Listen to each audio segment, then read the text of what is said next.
so you know what? It is National Travel and Tourism Week, and our next guest on today's Big Blend radio show is travel writer and author Linda-Ballou. You've heard her on Big Blend Radio. Probably read some of her travel adventures in either Big Blend Radio and TV magazine or Parks and Travel magazine, or you may have her books as well. She's got a bunch of books. We actually first connected with her book, Lost Angel in Paradise, Outdoor Days from L.A. to the Lost Coast of California. But she has traveled the world. She has been all over, and she's joining us today to talk about travel writing. You know, a lot of people, we get this too as travel writers and having the magazines and doing the Love Your Parks tour of people going, oh, how do you do that? That must be so awesome. And it is.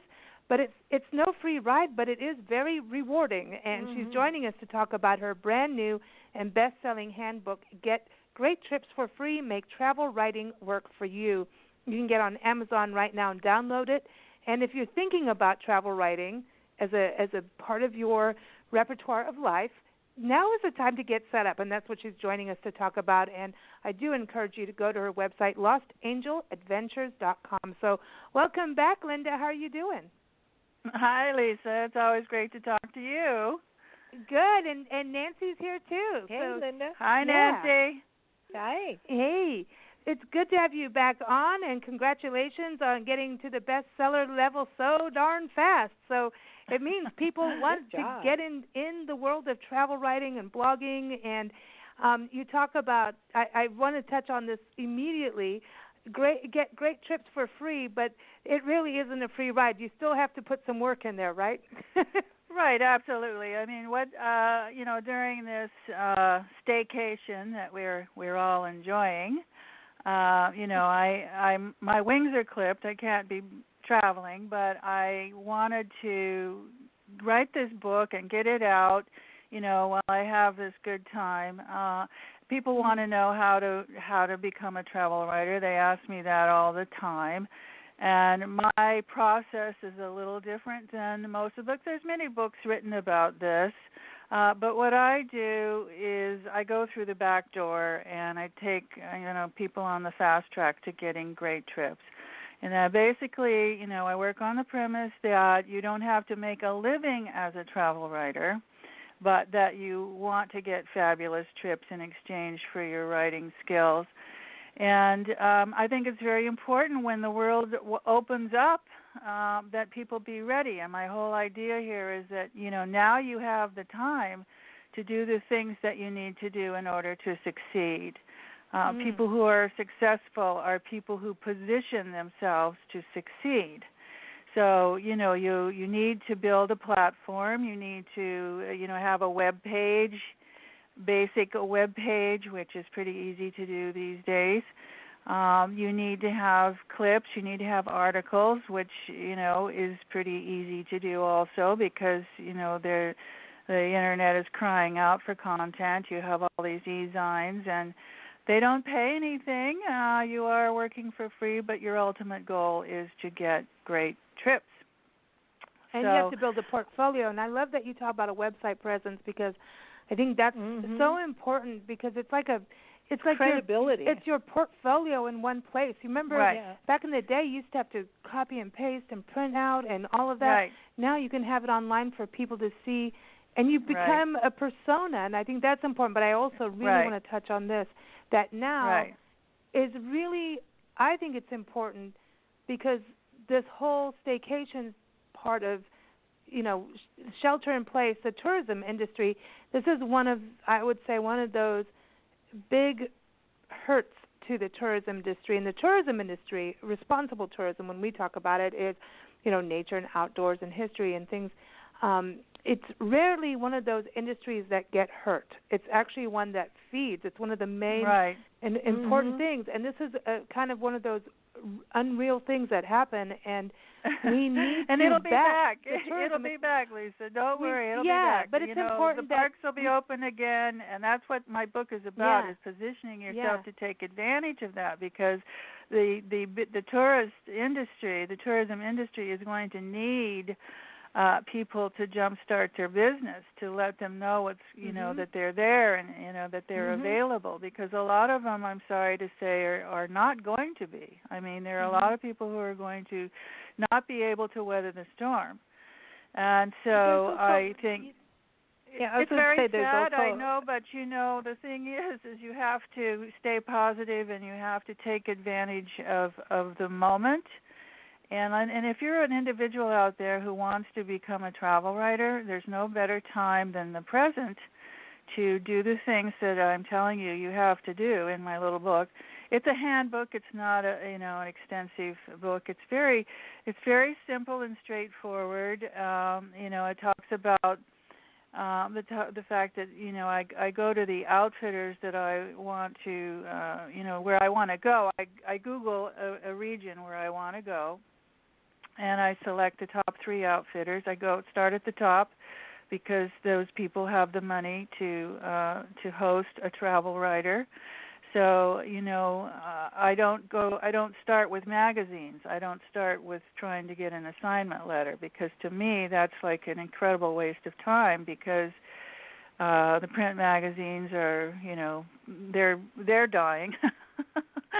And they don't pay. So what I do is I do a lot of writing for free, print magazines, e-zines, and so forth, to have clips and establish a platform that will impress an outfitter. And so then the outfitter or tour company, however you want to describe them, can see what I can do for them. I approach them as a mini publicist, and with all the different venues that I can place them in. I don't approach them with a query letter or an assignment letter from National Geographic, for instance. So it's kind of a going through the back door kind of an approach that's worked very well for me. I very successful in this field, and it's a very competitive field. And you have to be more than a travel blogger. I mean, there's lots of young kids out there, couples, traveling around the world for a year and blogging back. Well, that doesn't get you a free trip, because it's not showing, the company what you can do for them. It's showing you having a lovely time and having fun. But I don't see where that's going to be getting you a lot of great trips. Anyhow, you have to be more than a blogger. I wanted to touch on that, because I actually do know a lot of very, very successful bloggers that are doing it full time and very successful. But so the thing is, it's having a web presence, and everybody's got different names for things. And I think what's important is that you're talking about actually building a relationship. It's a win-win for everybody, and it's an honest relationship. It's not where you talk about this in your book, about talking about the experience and having to be honest and having the integrity for your reader, and but having it where it's like, I know you talk about mosquitoes in there, which I think is funny, because we've all had that, where you go somewhere and maybe you're off season, because we all try to work together, and you will have mosquitoes, and you say, oh, you don't go like, oh, I was pelted by mosquitoes. You just say, hey, bring bug spray, because that's the time of year. So there's this balance, and I think that's an important thing with travel writing, is that win-win between the outfitter, the destination, right, the writer, and the reader. It's to benefit everybody. And writers, why should writers go around and pay everybody? This is something we actually do seminars on, and it's an understanding and teaching people, too, that when you have a travel writer and you want them to write about your destination, why should they foot the bill for that either? So there's a balance, and it's not a rude thing. It is a business agreement, but it is to allow the actual traveler to find the right places. Sure. I mean, it's professionalism, Lisa. Yeah. Being snarky is not professional. No. And that's not going to get you any great trips or, any wonderful testimonials. You don't have to be rude. You can be honest without being, I say in my book, don't be too cute. one of the things that really bugs me is when I read one book of this young guy, and he was hosted all through South America, and he was so snarky about his host. He said terrible things about it. I'm going, my God, young man, Yeah. really impolite, I mean, I think that if you what your mother said. She said, if you ain't got something nice to say, don't say it at all. I mean, you don't. I don't think it benefits anyone for you to be that way, and to not be grateful to hosts, who are kind enough to provide you with a wonderful trip. And so time. Back it's to time. They give you a lot of time and energy, just like they do their clients, and treat you as such. It's rare that it really is bad, and a lot of times you also have to put your, there's personal opinion, and travel will knock you on your socks, and nothing will ever go as planned, right? Isn't that part of it too? Right. Yes, and you can share that in a way that's fun and humorous. Self-deprecating humor is really effective in travel writing or any kind of writing, as far as I'm concerned. But oh darn, I just lost my thought. It was about web pages. Actually, I do have several books, right? I have a couple of novels, and so I created a separate web page that is dedicated just to travel, so that I can spotlight, myself as a travel writer when I am querying hosts, because they're not interested in anything else. They're not interested in my novels, my other writing aspirations. They're only interested in what they can see that I can do for them. And when you're doing this, I think you need to keep in mind that you're applying for a job and you're demonstrating what you can do for them. So you've got to make it all about them, the people that you're trying to get to hire you, basically. Yeah. Yeah, I agree. That's where that relationship builds as well, between the outfitter or destination and you, is you're showing them what you have. You're already seeing what they have, and you talk about, definitely talk. I don't want to give the book away, the handbook away, because that's all right. You do. No, that's all right. But you talk about working with more than one and going in that way. So it's. I think it is important to showcase, and time is of essence. I know in the industry, a lot of times the outfitters are super busy, and you want to work with them immediately, and they want to just get right to it. You know what I mean? Right. Well, and also I encourage people to find their niche. Like for me, I'm a horse person, so one of my first travel writing gigs was a wonderful guest ranch up in Telluride, Colorado. And, what I had done was I was a horse person, and I had a few articles, and I put together a package about horse riding and, how I was I won't say I'm an expert writer, but experienced writer, and that, I knew a little bit about the horse world, and I could write about them intelligently, basically, So, and I got the trip, and then I sold the piece that I wrote about them to Equus magazine, So, I mean, it was all good, and I was hooked, and I've moved on to other areas, but for a while there I was doing guest ranches all over the place because, that was my niche. That's where I had expertise.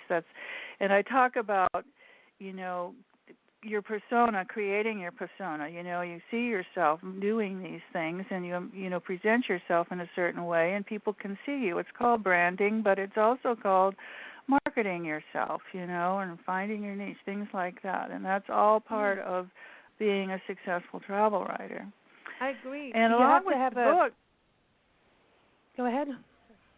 Along with the book, I've created 8 videos that give additional tips for people. I have a playlist on YouTube because I think it's fun and people like to get tips, and it's another way that I'm sharing my ideas about travel writing, just so you know. But it's a handbook. It's not a huge book. It's very easy. It's very straightforward, and I think it'd be very helpful to people who think they'd like to become a travel writer. And let me retract a statement about bloggers. I know there are successful travel bloggers, and I think most of them get sponsors on their sites and things like that, which I haven't attempted to do.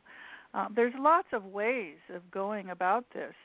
My approach is just simply that, my approach. One that's been successful.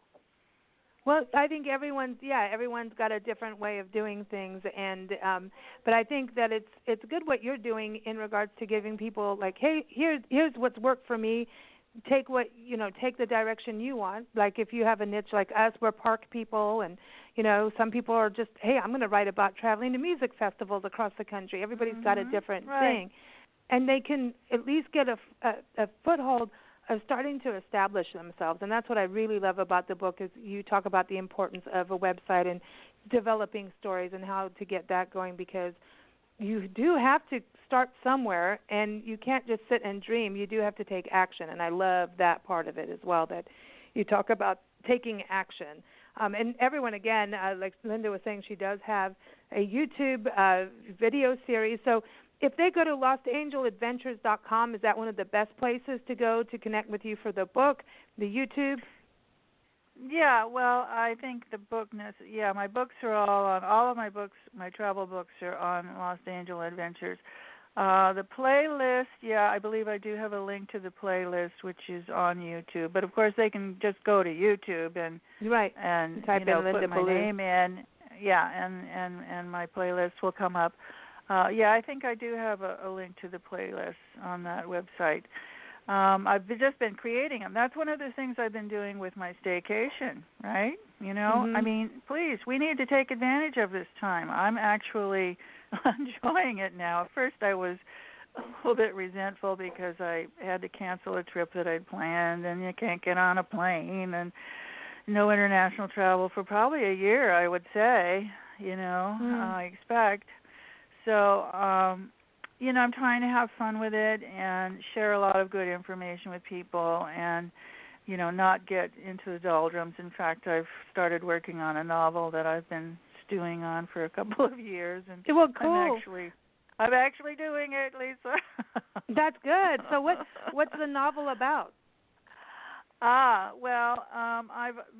always been inspired, not always, but this woman, Isabella Bird, is an English woman who, in 1865, she rode solo through the Rocky Mountains, and then she went on to Tibet and, all over the world, China and so on. And she was like one of the first travel writers, and she was recognized by the National Geographic Society, and she came